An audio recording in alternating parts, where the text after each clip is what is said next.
हिमानी की उम्र 20 साल की हो गई थी। उसके माता पिता को दिन रात उसकी शादी की चिंता लगी रहती। हिमानी का भाई अभी छोटा था और वो 9वीं क्लास में पढ़ता था। ऐसा नहीं था कि हिमानी के लिए रिश्ते नहीं आते थे। रिश्ते तो बहुत आते थे, पर उसकी गरीबी को देखकर सब रिश्तों के लिए ना हो जाती। हिमानी की माँ, मुझे तो लगता है कि भगवान को गरीब के घर बेटी देनी ही नहीं चाहिए। सही कह रहे हो हिमानी के बाबा। लोग ये नहीं देखते कि लड़की कितनी सुंदर है, गुण क्या है। बस सबको ये लगता है कि दहेज में क्या मिलेगा। मुझे दिन रात हिमानी की शादी की चिंता लगी रहती है। मेरी गरीबी की वजह से उसकी उम्र बढ़ती जा रही है। तभी हिमानी का भाई राहुल स्कूल से आ जाता है और वो अपने मम्मी पापा की बात सुन लेता है। बाबा, यहां पर आपकी गलती है। आपने दीदी को आगे पढ़ने भी नहीं दिया। अभी तक तो उनकी ग्रेजुएशन पूरी हो जाती और वो कहीं जॉब कर रही होती। तू चुप कर। तू नहीं समझता, लड़कियां कितनी भी पढ़ जाएं, संभालना अगला घर ही है ना। तो फिर बैठकर बात सोच क्यों रहे हो? कर दो शादी दीदी की। मां, आज के टाइम में ऐसी सोच कौन रखता है? दीदी पढ़ाई में मेरे से ज्यादा होशियार थी। अगर आपने उन्हें आगे पढ़ने दिया होता तो कितना अच्छा होता। तुझे ज्यादा बोलने की जरूरत नहीं है। जाके कपड़े बदल और खाना खा ले। अगर उसकी पढ़ाई पर पैसे खर्च करते तो तुझे कैसे पढ़ाते? वही तो मैं आपको समझाने की कोशिश कर रहा हूं। मां की अगर दीदी भी नौकरी करती तो मेरी पढ़ाई हो ही जाती। राहुल गुस्से में बैग पटक कर चला जाता है। तभी हिमानी राहुल के पास आती है।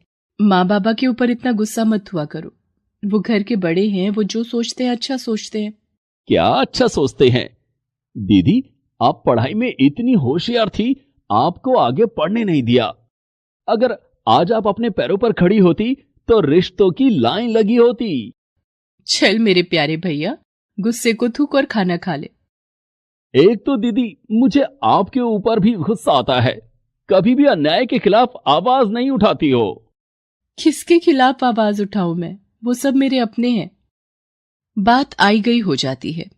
एक दिन हिमानी के घर एक औरत भंवरी आती है। वो रिश्ते करवाने वाली होती है।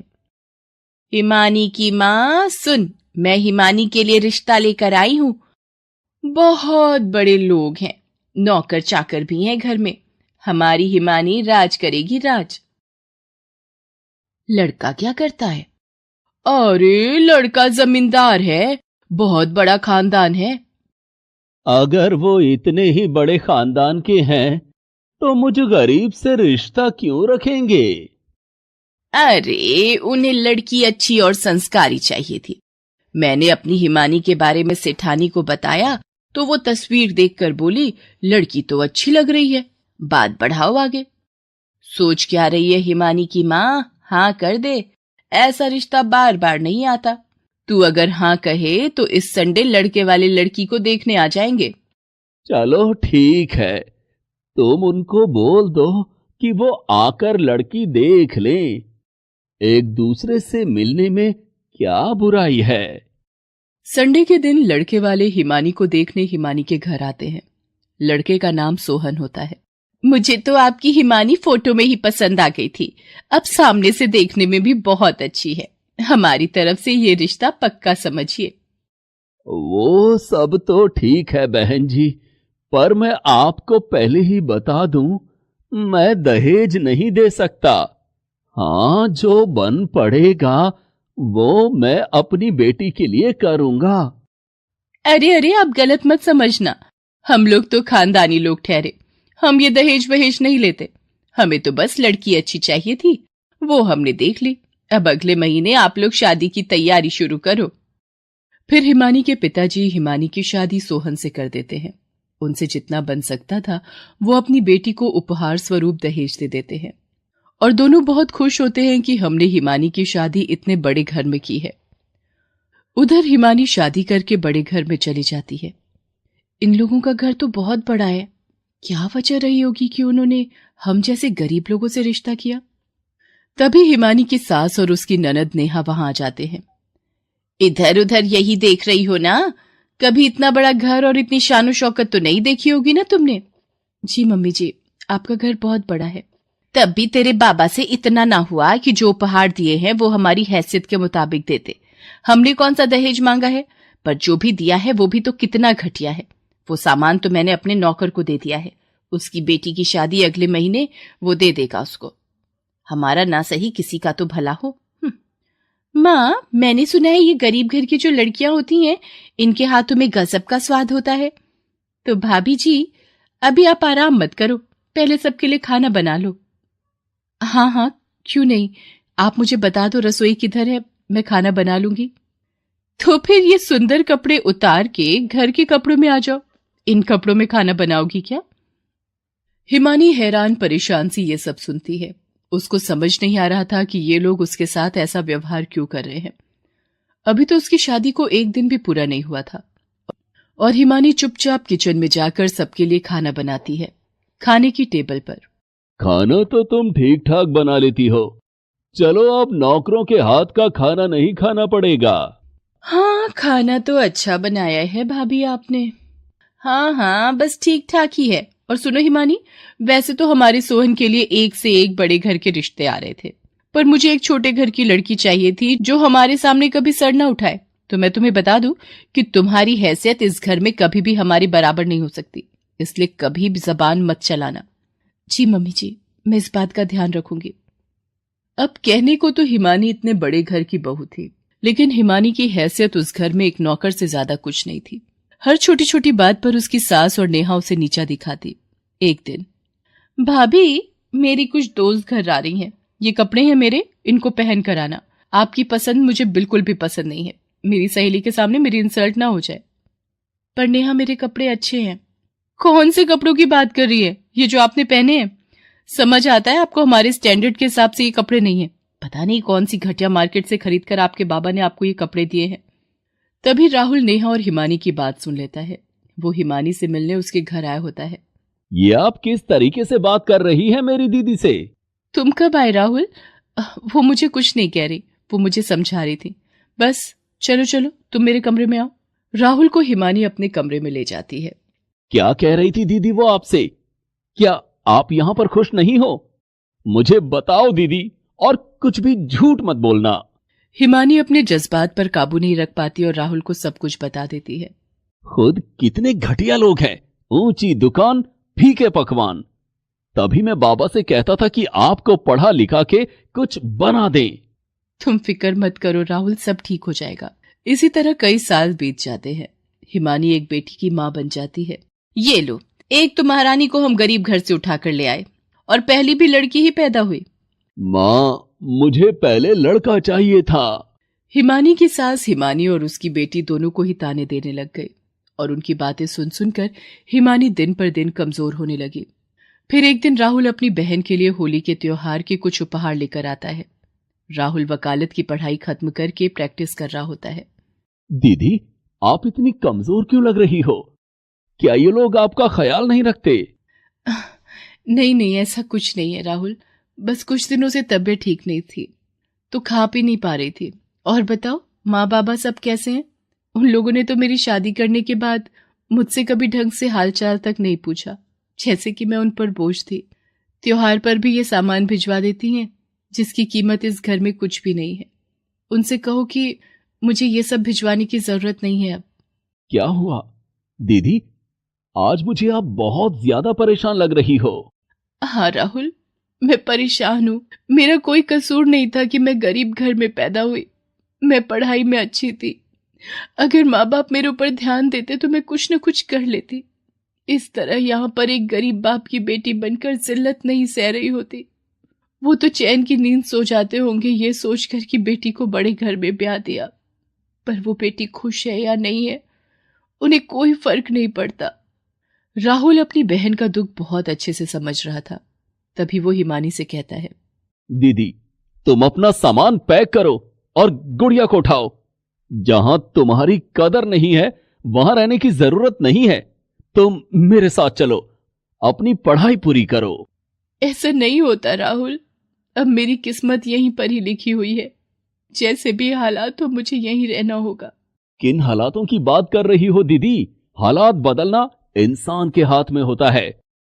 तब मैं तुम्हारे लिए कुछ नहीं कर सकता था, लेकिन आज मैं तुम्हारे साथ खड़ा हूं।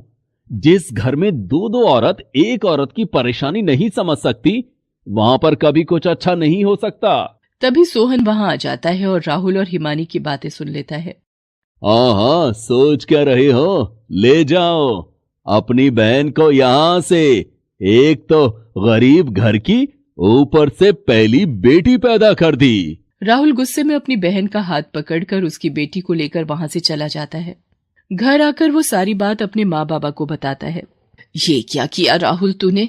लड़की की शादी के बाद उसका ससुराल ही उसका घर होता है। हमसे जो पन पड़ा हमने इसकी शादी में किया। तो इसमें दीदी का क्या कसूर है कि वो आपके घर में पैदा हुई? और मेरी एक बात आज कान खोल कर सुन लो। दीदी अब यहीं रहेगी और अपनी पढ़ाई पूरी करके अपने पैरों पर खड़ी होगी। और इसके आगे मुझे कुछ नहीं सुनना। दीदी का सारा खर्चा मैं खुद उठा लूंगा। इस बात को गुजरे हुए पूरे 6 साल हो गए। आज हिमानी एक प्राइवेट स्कूल में टीचर है और अच्छी खासी सैलरी लेती है। अपना और अपनी बेटी का ख्याल रखती है। राखी का त्योहार होता है और हिमानी राहुल के हाथ पर राखी बांधते हुए, राहुल मेरे भाई, सच में तुमने एक भाई होने का फर्ज अदा किया है और ये राखी बांधते हुए मुझे तुम पर बहुत गर्व महसूस हो रहा है। गरीब का smart TV. Birju e rickshaw चलाता था और उसकी पत्नी ललिता दूसरे घरों में काम करने जाया करती थी। बिरजू का 6 साल का बेटा दीपक सरकारी स्कूल में पढ़ने जाया करता था। हम दोनों की कमाई से घर का गुजारा किसी तरह से चल जाता है। जी आप सही कह रहे हैं, लेकिन हमें किसी और चीज की जरूरत भी नहीं है। तुम ठीक कह रही हो ललिता। बस हमारा बेटा दीपक किसी तरह से पढ़ लिख जाए तो वो नौकरी कर सकेगा और हमसे अच्छी जिंदगी जी सकेगा। दोनों बेहद कम पैसों में ही अपना गुजारा चला करके भी खुश थे और सुखी जीवन बिता रहे थे। बिरजू सुबह सुबह रिक्शा लेकर सवारियों की तलाश में निकल पड़ता था और ललिता दीपक को स्कूल भेजकर अपने काम पर चली जाती थी। अरे ललिता, जल्दी से खाना दे दो, रिक्शा लेकर निकलना है। अभी लाती हूं। ये दीपक भी ना अभी तक सोकर नहीं उठा है, उसे स्कूल के लिए तैयार होना है। आप जरा दीपक को जगा दीजिए। बिरजू दीपक को जगाने के लिए जब उसे हाथ लगाता है तो अरे, इसे तो बहुत तेज बुखार है। अरे, इसे तो सच में बहुत तेज बुखार है। अब मैं काम पर कैसे जाऊंगी? आज काम पर जाना बहुत जरूरी है, मालकिन ने जल्दी बुलाया है। तुम मालकिन से फोन करके छुट्टी ले लो। ललिता मालकिन को फोन करती है। मालकिन, आज मेरे बेटे की तबीयत बहुत खराब है, क्या मैं छुट्टी कर लूं? छुट्टी करनी है तो अपना हिसाब कर लो और कल से काम पर मत आना। तुम्हें कहा था कि आज काम पर आना जरूरी है और तुम बहाने बना रही हो। नहीं मालकिन, मैं काम पर आ रही हूं। इसे घर पर अकेला छोड़कर कैसे जाऊं? इसे आज अपने साथ लेकर चली जाओ। ललिता दीपक को बुखार की दवाई खिलाकर उसे अपने साथ काम पर ले गई। मालकिन, ये मेरा बेटा दीपक है। आज इसे बहुत तेज बुखार है, इसलिए स्कूल नहीं गया। घर पर इसकी देखभाल करने वाला कोई नहीं था, इसलिए मैं इसे यहां ले आई। मैंने इसे बुखार की दवाई खिला दी है, आपको इससे कोई परेशानी नहीं होगी। ठीक है, इससे कहो ड्राइंग रूम में जाकर बैठ जाए और तुम किचन में जाकर खाना बना लो, आज घर में मेहमान आने वाले हैं। ठीक है मालकिन। दीपक ड्राइंग रूम में जाकर सोफे के नीचे बैठ जाता है। वहां मालकिन की 5 साल की बेटी निकिता सोफे पर बैठकर स्मार्ट टीवी पर कार्टून शो देख रही थी।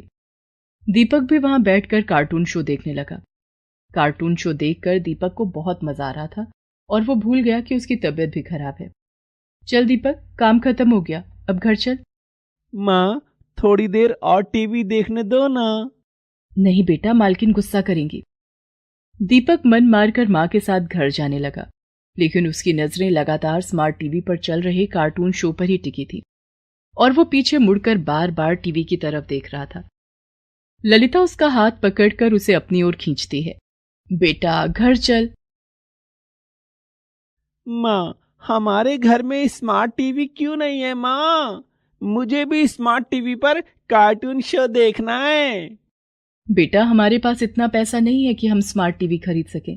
तेरे पापा और मैं जितना कमाते हैं उससे हमारा सिर्फ गुजारा ही हो सकता है। तू सिर्फ अपनी पढ़ाई पर ध्यान दे। 2 दिन के आराम के बाद दीपक जब स्कूल जाता है। अरे यार, तूने शिवा की नई फिल्म देखी? क्या कमाल की फिल्म है, देखकर मजा आ गया। तूने कहाँ देखी? अरे घर पर, मेरे घर में स्मार्ट टीवी है ना, हम सब कुछ अपने स्मार्ट टीवी पर देखते हैं। फिल्में, कार्टून शो और बच्चों के डांस धमाल वाला प्रोग्राम, सब कुछ स्मार्ट टीवी पर देखते हैं।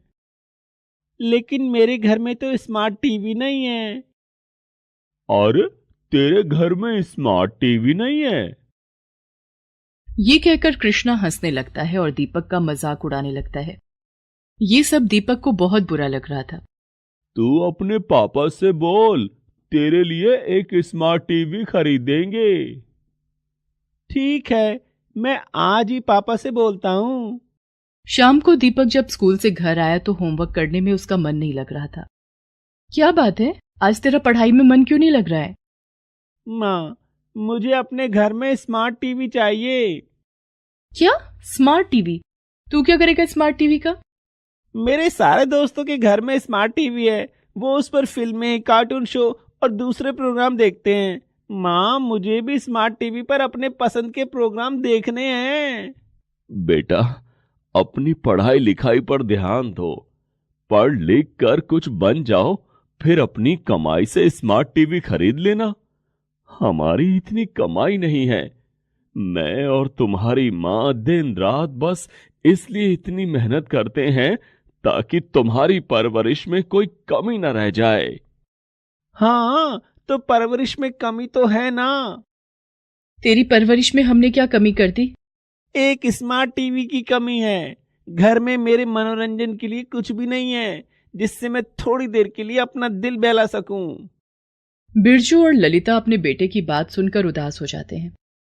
उन्हें पता था कि उनके पास इतने पैसे नहीं हैं।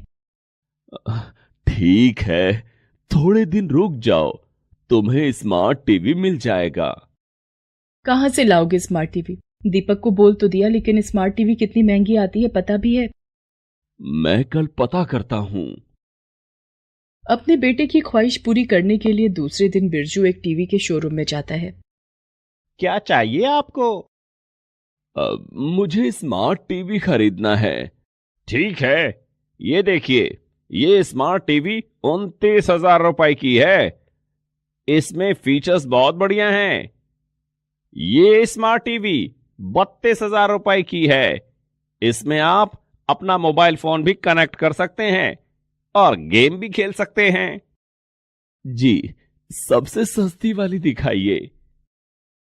तो आप ये देखिए, ये स्मार्ट टीवी सबसे सस्ती है, सिर्फ 23,000 रुपए की है। इतने पैसे एक साथ देने जरूरी हैं क्या? नहीं, आपको अभी 6,000 रुपए देने होंगे। उसके बाद 2-2 हजार रुपए हर महीने इंस्टॉलमेंट में देने होंगे। ठीक है, मैं कल फिर आऊंगा। इतना कहकर बिरजू घर आ जाता है। उस समय उसके पास इतनी रकम नहीं थी कि वो शुरू के 6,000 रुपए भी दे सके। क्या हुआ, देख लिया स्मार्ट टीवी? हाँ, देख लिया, लेकिन बहुत महंगी है। पहले 6,000 रुपए जमा करने होंगे, फिर हर महीने 2-2 हजार। इतना पैसा कहाँ से लाओगे? तुम अपनी मालकिन से 2 महीने के एडवांस रुपए मांग लो, तो हमारे पास 6,000 रुपए हो जाएंगे। ठीक है, मैं कल मालकिन से बात करूंगी। मालकिन? हाँ बोलो। वो मेरे बेटे की तबीयत खराब थी तो इलाज में ज्यादा पैसे खर्च हो गए। अब घर खर्च के लिए पैसे नहीं बचे हैं। आप मुझे 2 महीने का एडवांस दे दो। तुम्हें हर महीने छुट्टियां भी चाहिए और एडवांस भी। 2 महीने का एडवांस मैं नहीं दे सकती। तुम्हें सैलरी देने के अलावा हमारे और भी खर्चे हैं। ये लो 3,000 रुपए, 1 महीने का एडवांस, और हाँ, अगले महीने कोई छुट्टी नहीं मिलेगी। मालकिन से पैसे लेकर ललिता घर आ जाती है। पैसों का कुछ इंतजाम हुआ? मालकिन ने 1 महीने का एडवांस दिया है, 3,000 रुपए। लेकिन हमें तो 6,000 रुपए चाहिए। अब क्या करें, कहां से लाएं इतना पैसा? मेरे दिमाग में एक आइडिया है। कैसा आइडिया? तुम इन पैसों को संभाल कर रख दो। मैं दिन के अलावा नाइट शिफ्ट में भी रिक्शा चलाऊंगा। इस तरह से हमारे पास एक महीने में 3,000 रुपए से ज्यादा इकट्ठे हो जाएंगे। लेकिन आप रात में नहीं सोएंगे तो आपकी तबीयत खराब हो जाएगी। ललिता, बेटे की जिद पूरी करने के लिए हमें इतनी मेहनत तो करनी पड़ेगी। एक ही तो बेटा है हमारा। हम अभी इसे सारी खुशियां देंगे तो बुढ़ापे में ये हमें 2 गुनी खुशी देगा। तुम चिंता मत करो, मैं शाम को घर आकर आराम कर लूंगा। उसके बाद रात में रिक्शा चलाने जाऊंगा। नाइट चार्ज के पैसे भी अधिक मिलते हैं।